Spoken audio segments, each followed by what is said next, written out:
All right, what's up, Warlocks? This is Steven and Ben with another part two of our side jobs. Let me start that over.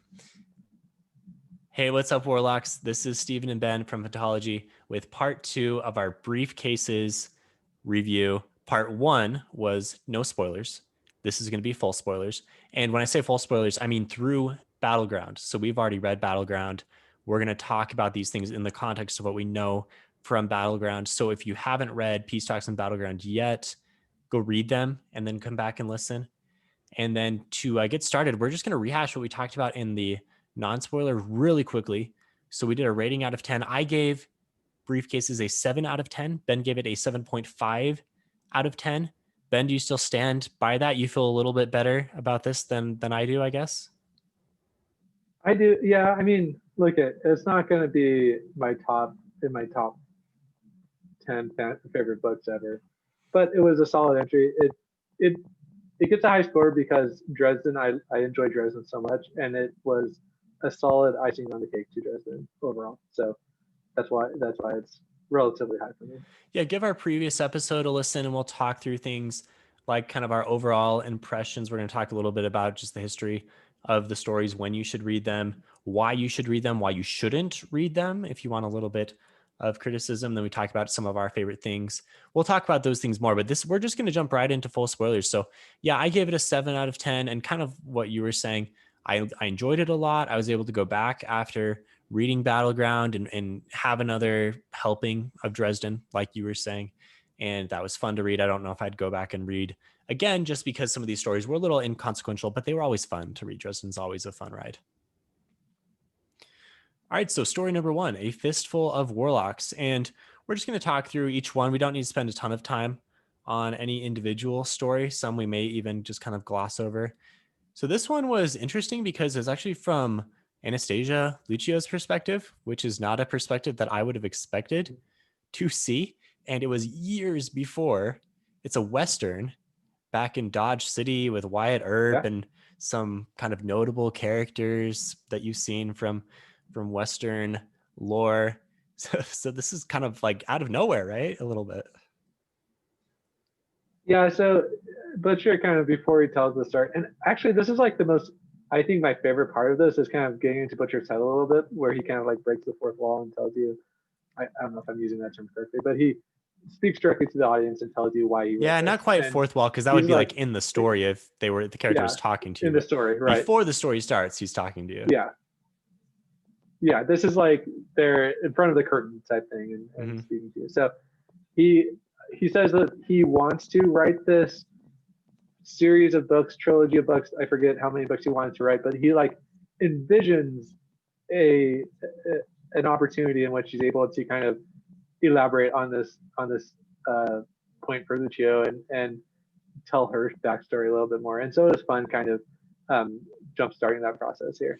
Yeah, I think he said that he just kind of got pulled into this as part of contributing to an anthology. And I guess we should make sure we note that as we talk about these stories, some of these are written for a specific purpose, like they're trying to fit a theme of an anthology. And in this case, I guess it was a Western. I actually don't know what anthology this was in, but I'm fine with not getting any more. Like, I was okay with the story, but I don't know if I'd want to read another chapter of this one. Like, I was never that into Westerns, maybe, is my problem. That was never my genre. Yeah, I agree. It was a little bit cool getting like a little bit of background with the with like necromancy, I guess. Seeing how these issues and these evil things existed before Dresden popped up on the scene. Yeah, for sure. Seeing Kemmler and Gravane there, that kind of made the story for me, because it was that connection into the rest of the series, to Deadbeat specifically. Yeah. We didn't see Cowl, right? And Cowl's supposedly still like a big bad of the series. Like he's kind of been into that. Yeah, someone tell us, please. What the heck is going on with Cowl here? Cowl just seems to pop up in like these weird places, and you're never quite sure if it's actually him. I don't know. There's some characters that pop. I mean, Elaine every now and then just pops up. Cowl must be Elaine, right? They're just as nebulous. That's not a real Yeah. theory. I don't really believe that. Just going on That's not record real. there. That's not No, anthology. we can't guarantee Yeah. that. So yeah, this one was fun. I mean, obviously Harry's not there.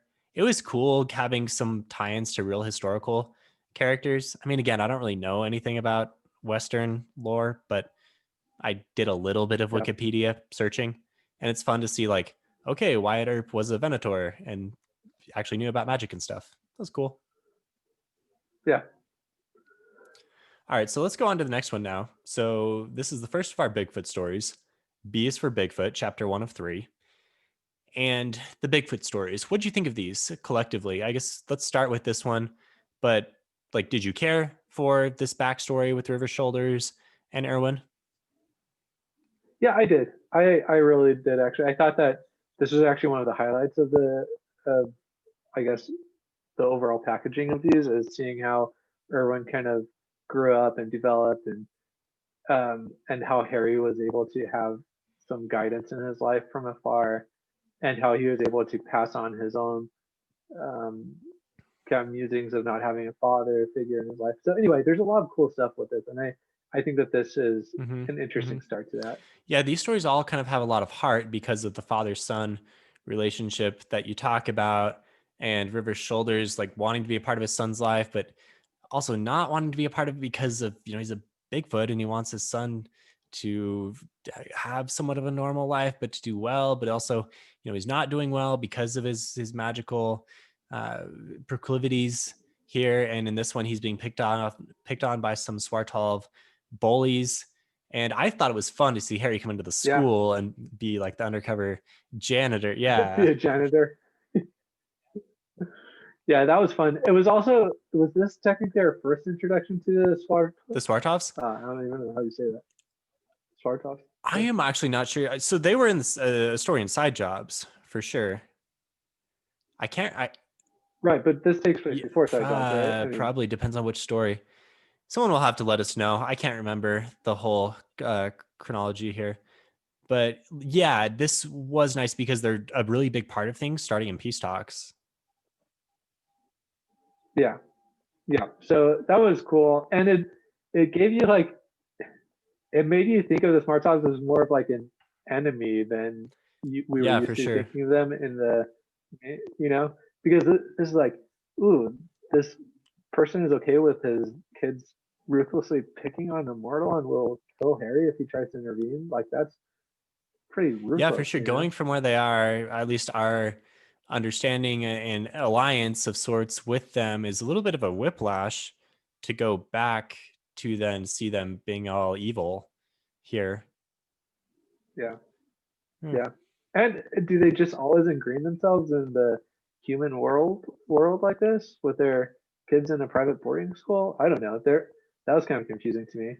That'd be like Slytherins picking on mortals in their schools. I don't know. Yeah, It's I get that vibe a little bit. kind of weird. Yeah. So and Severus Snape is just watching Uh-huh. over it Uh-huh. happen. So All right. So the next one after this yeah. is Quadruple A Wizardry. This one has a little interesting history. So it's included in the Dresden Files role-playing game rulebook. And so it's this short story that is designed to kind of like show a variety of things in Harry's world.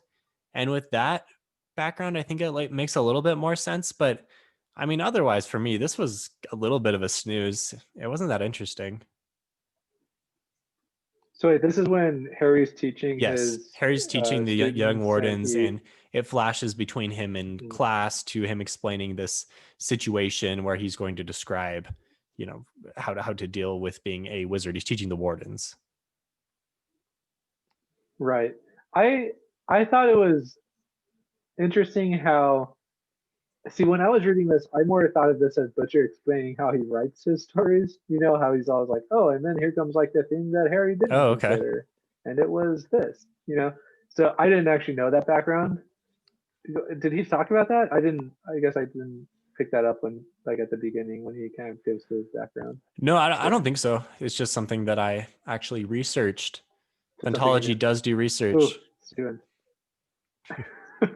Yeah, so I think I enjoyed it a bit more than you did, actually. Then I thought it was cool to see Harry being a bit humble And we know that he has this kind of status among the young wizards as this kind of role model and teacher, and so it's cool to see that that side of Yeah. himself being developed. Yeah, it was cool to see him mostly teaching class where he was dealing with the wardens who were getting out of control a little bit and showing him who's boss. It's cool to see where he's really at, because a lot of times Harry is not necessarily self-degrading, but like he doesn't always think that highly of himself. But then when you take a step back and you're like, dang, like Harry can do a lot of magic. He's fairly high up here. He's really strong. After Battleground, he's basically got his own thing going in Chicago. So this type of stuff is like, yeah, Harry is like pretty legit. Yeah, exactly. So I was a fan of this, but I could see how if you didn't like the premise of it from the beginning, it doesn't really get better throughout it.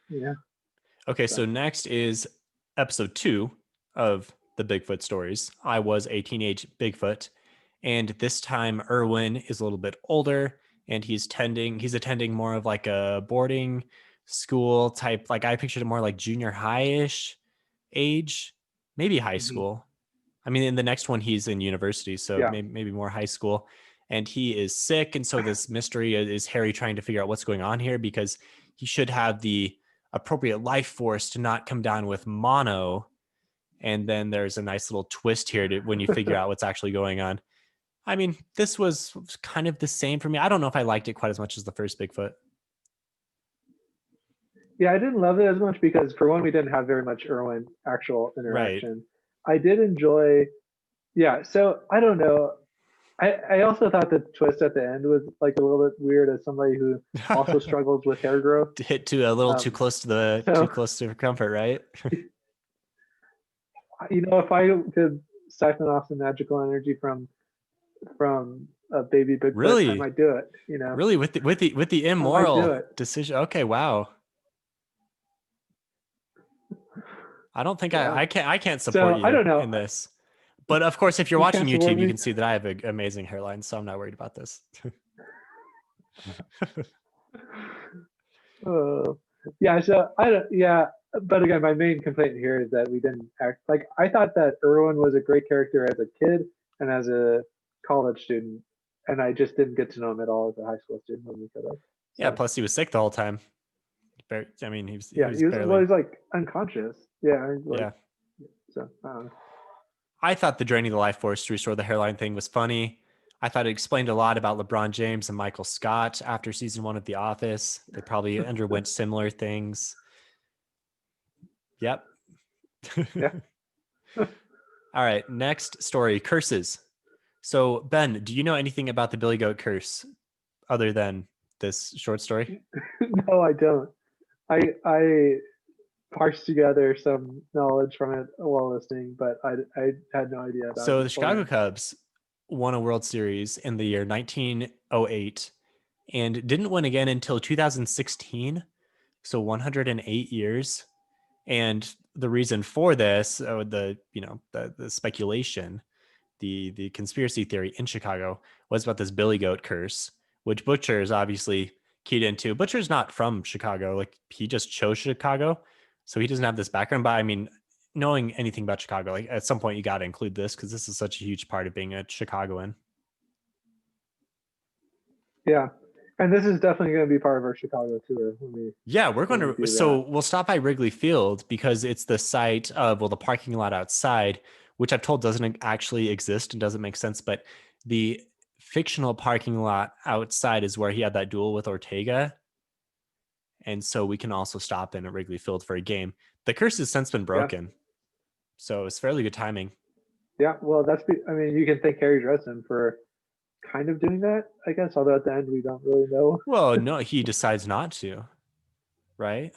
Well, he decided not to, but we also get the indication that the whoever, I forget who even is doing this casting of the curse, the goat person, he's kind of willing to let it go a little bit now, whereas he maybe, I don't know. What was your impression of the end? I liked this story. I thought, it was fun to see the tie-in because I like baseball at least a little bit. I thought it was interesting that there was like some social commentary from Butcher about like, the Cubs are great because everyone in Chicago really can get behind them and they know they're going to stink. And, They don't have all this like Mhm. huge big business behind them like someone like the Yankees might, although he doesn't say that specifically. That's not true at all anymore because Theo Epstein came in and they poured a ton of money into that team, and then they won the World Series in 2016. So I don't know what the follow-up to this story would be, but when it was published, I don't know when it was actually published. When Briefcases came out, the curse had already been broken. Yeah. Oh, fair. Okay. I don't. Yeah. I guess this didn't land because I don't follow sports at all. So, but I did appreciate the fact that he was kind of oh, what do they call it when you write in order, like, because he said he's had fans write in asking about the curse, and so he like Discovery wrote the Okay. curse, right, and how it became, how it came to be. So I did appreciate that kind of insight into his writing Okay, style. so next story is from Marcone's point of view. It's called Even Hand. Takes place between Turncoat and Changes. So obviously after the events of Small Favor, when Marcone gets the coin, and we know from Battleground that he not only gets the coin, but he uses the coin. We don't know when he actually became a Denarian, so that's unclear. That was the main thing for me in this story, because I was like, I just read Battleground. I know that he's really got the secret with Namshul. So I wanted to see like a hint of that or something, but I didn't catch anything like that, unfortunately. Yeah, yeah. I mean, it was cool, kind of getting to know Marcone's inner psyche and Uh-huh. his rules. Although we're still kind of ambiguous as to what those rules are. We know that shouldn't hurt kids, I guess, Yeah. and that's kind of the only rule we know from Marcone. Well, and the fact that it was like professional courtesy to like leave the accountant alive, whereas he offed the two bouncers Yeah, pretty he's quickly. he's very much a mob boss where they've got this rule based honor system, but at the same time, like that does not include the actual law that regular people have to follow. Yeah. So, and then what did you think about Justine's involvement here? Yeah, so I want to see a Reddit post where someone goes in and marks down all of Justine's movements and tells me how it all relates to Nemesis. If you've seen something like this, please, DM us Uh, because I'm really interested, but I don't think I am an expert enough to do this. But I know there are people that are on our Discord that totally could. So I'd love to see that because I would assume that like everything she's doing from this point is all like Nemesis really kind of manipulating things. right. Yeah. So when I was reading it, I was kind of thinking, is she just used as kind of like a pawn in this, where he needed some type of character, and so Nemesis doesn't have that much to do with it, or was it like Nemesis is trying to maybe see Marcone's outfit and kind of scope out his capabilities, like that? I don't know, or are we just not supposed to read into that at all? Well, so You there know, was too. definitely a conflict with the Fomor, right? That Justine kind of put in place. I mean, she shows Right. up with the That's child true. and she claims to be pursued by the Fomor. And then Mag of the Fomor comes in and they have this whole showdown. It's cool to see Marcone actually protect himself with secret magic circle that he's got ready to go. And people are like, how the heck did you do that? Yeah. And he doesn't say anything, right? So maybe Justine's scoping Yeah. out Marcone. Maybe she's trying to build up this conflict with the Fomor. I think that would make some sense. Yeah, and so I also enjoyed at the very end how he says like these protections weren't Oh built to yeah. protect against Oh the yeah. Fomor. They're built to protect against Harry. And so, and he contemplated actually just um ending her right there so that she couldn't tell Harry about his all of his protections. Right. And he So talks about, needing to upgrade a little bit, which he does with a full on castle. And this has a nice tie into the end of Battleground where they're both sitting there on the beach and, have the standoff going for the eye. There's a lot of really good foreshadowing. I'm really yeah, looking forward to the eventual showdown because we know we're going to get it. yeah. Well, it better be good. It's I don't know. I have such weird. I don't want to get my hopes up too much because I know that Marcone isn't endgame. I know that it's this like outsiders thing, Yeah. and so I hope that's not just kind of relegated to a single book plot line. I don't know. It's got I'm to, very nervous for yeah, this. it's How you got to wrap tie them up into the in. main part of the plot for me. If it's just one book where the like Marcone is dealt with and then we're on to the next thing, I'm not going to like that. So I would really like it to Yeah, tie in I'm and be not a either. part of the main. I mean, I'm not saying I want Marcone to be on the side of the outsiders or be a outsider or anything like that, but I want his conflict to tie in directly with the main conflict. Yeah, exactly. Either he ends up joining forces with Harry and then betrays him, and Harry is forced to kill him if it's part of like a larger I don't know.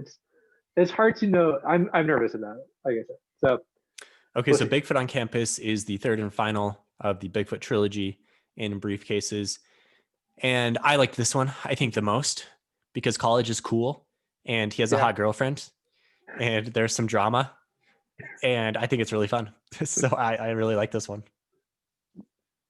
Yeah, it was fun. It was also fun to see this narrative viewpoint where Harry's just talking to this, Yeah.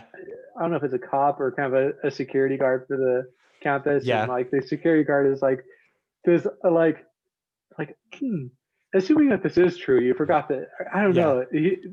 The security guard was like the MVP of this Harry's book for like, me. what the heck? I'm just going to tell you what's going on. I know you're not going to believe me, but I'm tired of trying to dance around mortals. I'm not hiding myself. Look, I'm right here in the Yellow Pages, wizard. So here it is. Here's what happened. That was great. That was a great little narrative structure. I liked it. And that's something that wouldn't work Yeah. for a big book, but it totally is awesome in these short stories. Yeah, I agree. Yeah. So I also like the fact that we are expanding um, the White Court of Vampires a little bit here, and so we know that there's more vampires than just like Lara, Wraith, and Thomas, which we kind of just end up focusing Yeah. on them a ton. And so it's nice that there's these other kind of smaller families that also exert like a decent amount of influence. He's done this a little bit. I mean, he's brought in some Wraith cousins. He's brought in that other group that feeds on fear. I think that was in Proven Guilty. Go ahead and correct me if I'm wrong on that one. But this one, it was like, oh yeah, you guys were at the big showdown at the Deeps. And I don't think that was actually specifically written in, but that's fine. Like there were a gazillion vampires there. So yeah, here they are. Harry doesn't tell us everything he knows on page.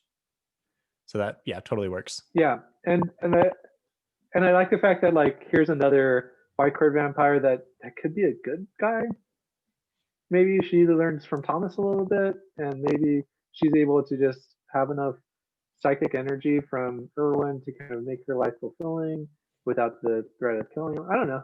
It's cool that there could be another like Thomas out there that's kind of fighting. So I was going to ask you, will we see Irwin later in the stories? And I guess Connie might be kind of tied in with him. You're thinking maybe we'll see her. Maybe we'll see Irwin. I don't know. Or maybe he's a wrap here with these stories.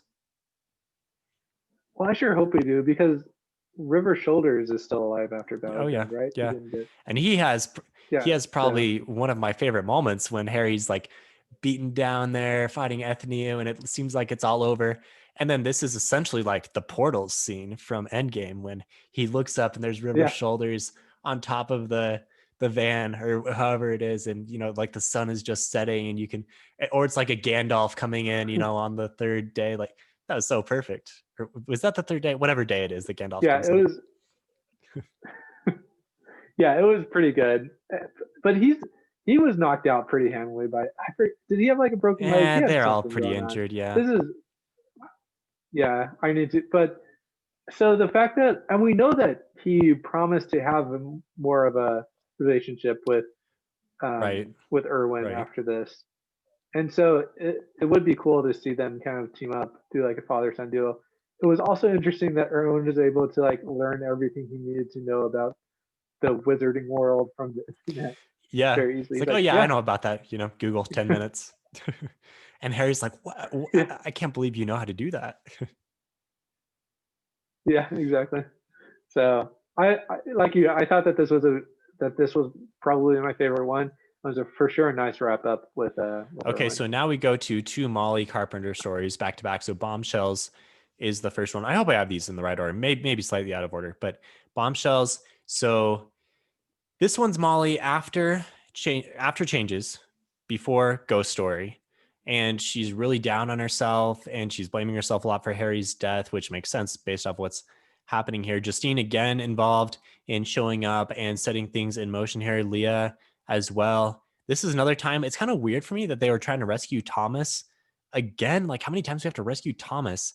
And it was kind of the Swartolves were involved again in the rescue. I thought that was just like so similar to Peace Talks. Interesting. Yeah, well, we also like in is it Peace Talks?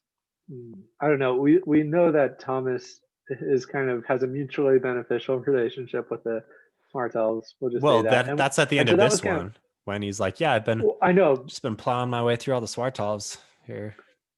Yeah, exactly. And so that was kind of like another tie-in that Oh yeah, you yeah. didn't need, but like would have been helpful to know um, going into Peace Talks. And so, yeah, I don't know. It was kind of weird, but it was cool that he didn't actually need saving. It was just Molly being manipulated into believing that he needed And saving. again, the So Fomor involved here.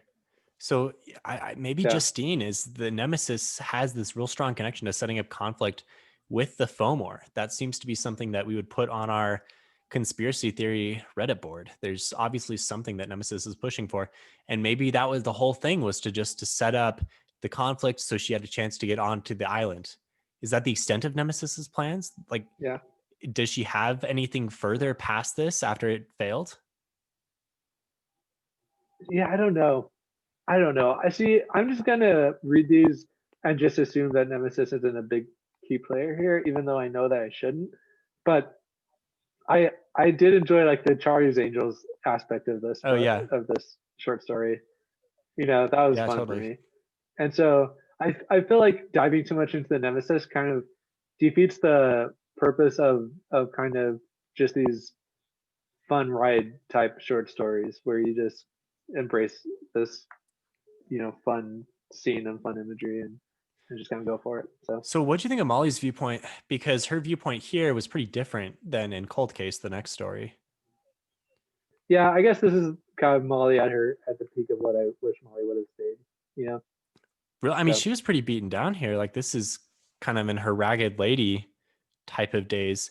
You get a good reaction towards the end when Leah kind of lets slip that Harry's probably still alive, and she has this huge weight come off of her shoulders. I kind of see peak yeah, Molly as like Molly post ghost stories before she gets like the mantle. like kind of changes. No, before she takes up the mantle. Oh, before. Okay. Yeah, because she's Yeah. forgiven herself for killing Harry or for her part in it, and she's starting to kind of come back to herself a little bit. She's starting to kind of come into herself a little bit at the end of Battleground as well, but obviously just had another large character shift. Yeah. Yeah. But she did have some good like gotcha moments in this one where she kind of fooled the foe more with her imagery. So I enjoyed Yeah, that. it's nice to see different characters have different magical specialties, and hers are always fun. Okay, so Cold Case, like we're saying, this is another Molly story. This is obviously after Cold Days, and she's up like in Canada or Alaska somewhere. Don't remember exactly where. And this is like her first mission for Mab, and she has to collect the tribute of children for the Winter Court. And we got destroyed on our Battleground review because we were like, Molly had this, she's lost her mortality or she's lost her morality because now she's got these Morality. kids and we don't know what we thought about her. And it's like, seriously, every single comment was, you need to go read Cold Case. And so now that we've read Cold Case, like, okay, yeah, we messed up there because she still is very much like the Mm, same character, mm. but now she has to deal with this duty and like she can't get away from this. Right. I agree. But it is like you gotta imagine if this was Harry, would he have been able to find a way to keep those kids with their families? I don't know. Like, I mean, he's done some questionable things, but he always tries to do the best for the situation. If right. Mab is commanding him I to don't do I something, guess he will be compelled to do it. well, unless he just chooses not to and just kill himself instead. Yeah, but Like, but I mean, this is a pretty big, like, moral gray area of stealing kids to go fight in a war. And I will say that happens in the real world. You know what I mean? Like, you do have like these child soldiers that are recruited, like, and so, I mean, it happens. I just don't know. It's kind of those. I guess I would like to believe that Molly is doing her best for the kids, being an awesome guardian or whatever, trainer. She's training them and making sure they all say, I mean, similar to how Harry had the mantle of all of his Chicagoan followers and felt every time someone died. Like, it's a little similar to that. I mean, those guys volunteered, but yeah, but it was also kind of lame that we didn't see any actual like action involving the kids. We just know that they were there. So maybe they could have redeemed it a little bit if we had like the kids actually save the day a little bit. I don't know, or just do something other than just exist in the battleground. I'm gonna say I also didn't love the quote unquote conflict between Ramirez and Molly because while reading Battleground, I knew that there was something. Well, that was in peace talks, right? We all did. Because Ramirez comes into peace talks and he's all crippled and he's super distrustful of Harry, and this is why. Yeah, but he should know that there is no malice with Molly, like from Molly, right? Like I thought that Molly had like betrayed him. Now that doesn't mean that Molly didn't lose control, but like there is no well, maybe not from her, but at this point there is there. no difference between the Winter Lady and Molly, and there's no difference between Harry and the Winter Knight. Like there's this basic part of who they are now. Yeah, but I know from our perspective, we know that Harry has really controlled the Winter Knight and kind of has that under control. Now, kind of. Ramirez might not know that. Yeah, I don't know. To me, I was just expecting more of like a thought out betrayal to justify Ramirez's suspicion of Harry. I guess this kind of goes with the whole frustration with the communication with the White Council in general, like how they kick out Harry at the end of Battleground after he totally saves the day.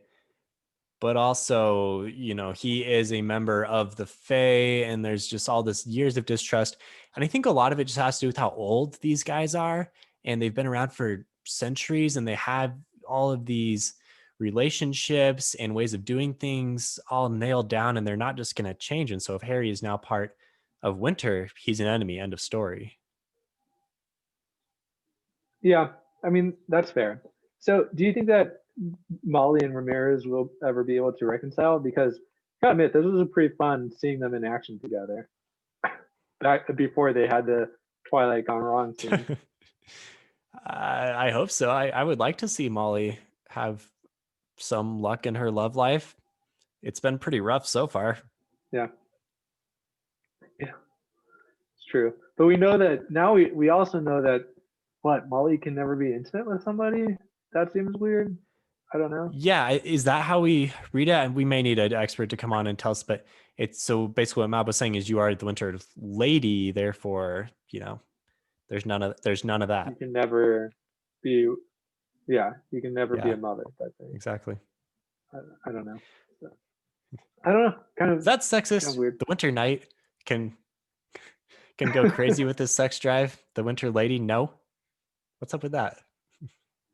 Especially when you know that Molly had a very active sex drive in previous books. Yeah. So.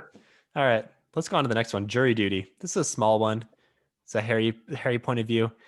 For me, this one was mostly just funny situationally, like to have Harry be called in for jury duty.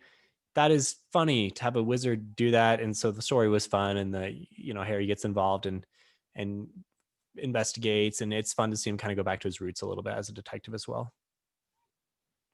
Yeah, I agree. This was just like, what if every short story was exactly like this? I would have come away having nothing bad to say about the books, about this anthology, but also nothing glowing. Like it was just like exactly what I expected every one of these short stories. Yeah, not much risk on this one, right? Right. Yeah. But it was fun. It's fine because we have a good mix of different types of stories. So I was down with jury duty. Yeah. All right. And then the second to last one, penultimate one here is Day One, which is awesome because of Butters' point of view. I was not expecting a Butters' point of view going in. So I was pumped for this one. This is his first day on the job as a Knight of the Cross. And it actually takes place at the same time as Zooday, the last one, because he calls Harry and Harry's like, yeah, I can't help you right now. And it's like, man, that's kind of cold, Harry. Like, does that really fit? But then it's like, well, no, because he needs Butters to do this on his own and be a knight. Yeah, so I enjoyed this one quite a bit. And I also thought, again, this goes back to Butcher telling us like a little bit of history. It's crazy that Butcher just expected Butters to be a throwaway character from the very beginning. Yeah. And then he just kind of grew and grew on him. And so that's definitely like a discovery writer attitude right there. You know, like how this character just kind of keeps on building on it himself. And this is exactly how I would imagine Butters' first day on the job to go. Like where he's just like terrified, but somehow manages to get through it, and in the climactic moment is totally awesome. So that was kind of Butters' thing, you know. He stumbles his way through it until the very end, where he displays courage. Yeah, Butters is very much like the common man hero here, where he's risen from these kind of lame roots to now being a knight of the cross and having some hot girlfriends, I guess, in the most recent. But then in Battleground, he's awesome with where he stands up to Ethnio and has, like you said, courage unbounded here. So yeah, this one was fun. The enemy he was fighting, I didn't get a sense that it was like really all that difficult of an enemy. So maybe a good thing for his first day. Yeah. Yeah, the enemy was kind of weird. I also did enjoy like picturing him with Michael on the bike behind him, or what, I don't know, like kind of that training montage of Butters learning how to do like basic rudiment. I thought that was fun to see. And we know that he's also training with Sonia. Oh, Mrs. Carpenter. Oh, and Charity. And yeah. Yeah, Charity. Yeah. All right. So last story is Zooday. Zooday is the only story that was 100% new when Briefcases was published in 2018. And it's told in 3 different parts. So you first get Maggie's point of view, and then Harry's point of view, and then Mouse's. Harry's point of view is first. Harry's point of view is first? Yeah. It's Harry and then Molly and Mouse. Okay, so you first get Harry's point of view, and then Maggie's point of view, and then Mouse's point of view. I was like, okay on this one. I thought it was fun for some of the more heartfelt moments, but the actual action and the story of it was mostly just like, for me, a framework to get the sweet messages across.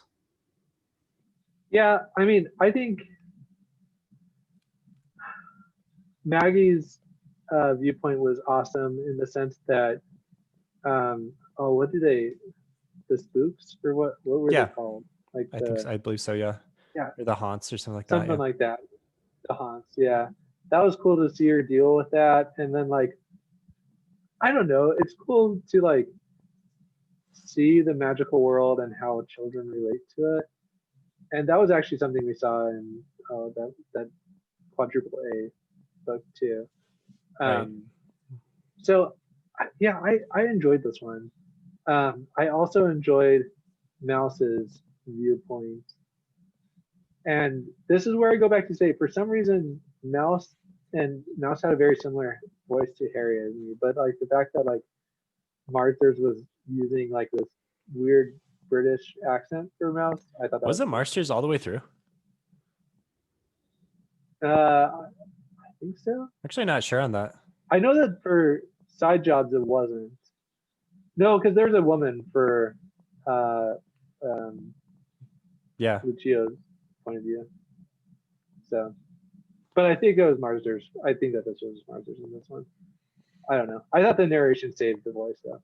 So. I didn't get that at all with Mouse's perspective being too similar to Harry's, but I mean, I could. Maybe I'll just give it to you. I don't know, but for me that wasn't the case. My thing was I liked just the tugs on the heartstrings. I like to see how nervous Harry and Maggie were both around each other because they wanted to impress their father or daughter. And Mouse, then you got Mouse, and Mouse was like, I don't know what they're so worried about. Like, they're perfect for each other. I thought it was really sweet, just the combo of them. I'm interested to see what Maggie does going forward. Like, will she have a part to play, or is she just a young child that will be purely kind of a family member that is a little bit of a plot device for Harry? It's like, oh, Maggie's there, got to go save her. Like, is she always going to be the child in distress? Yeah. Yeah. I mean, so okay, a couple more things. The fact that the Carpenter children have like this book where they kind of have written down how to slay Yeah, a that was child, great. like that was pretty cool. Um, Also, what do you think about Mouse's shadow? This is like the anti-Mouse. Like, do you think that this character is gonna pop up later? Yeah, I wasn't super interested in this. I'm gonna be honest. I like I say, I was more into just their Really? relationships and the actual plot of the spooks and the mouse's brothers. Yeah. Didn't love. I see. I thought I was really intrigued by anti-Mouse. How like there's this temple dog or whatever that has turned to the dark side, and we'll might see him later, and how he was actually the one that was kind of orchestrating all of this um, nefarious Zooday Thought action. it was So fine for a short story. I I don't know. would be skeptical to say the least if it became a big thing in a larger book. Yeah. Okay. But there are some small Yeah. enemies in the larger books too. So possibly, but it would take some convincing. Butcher would have to really convince me of this. I could see if Anti Mouse was being controlled by Nemesis. Hmm. That could be happening too. So See if that's up on our Nemesis conspiracy theory Reddit board. All right, that's a wrap for briefcases. Again, I gave this one a 7 out of 10. Ben was in with a 7.5. Check out our more just kind of raw thoughts with no spoilers in the previous episode. And if you like Phantology, you can find us at www.phantologybooks.com. We have our full catalog there as well as all of our social links. And if you want to chat with us, our Discord invites are on our episode posts and on our website as well. And if you'd like to support the channel, you can find that at patreon.com/phantology_books. So thanks for listening. And if you are a fan of the Dresden Files, our next episode is going to be a tier list video. So we have 17 plus 2 short stories. We've got 19 books to put into a tier list. It's going to be an awesome video. I'm looking forward to it. It'll be the first time we've done a tier list. And I think we'll have at least me, Ben, and Josh. Ryan is reading them right now. I don't think he'll be ready in time, but look forward to that. So thanks, Ben. See you later. yeah.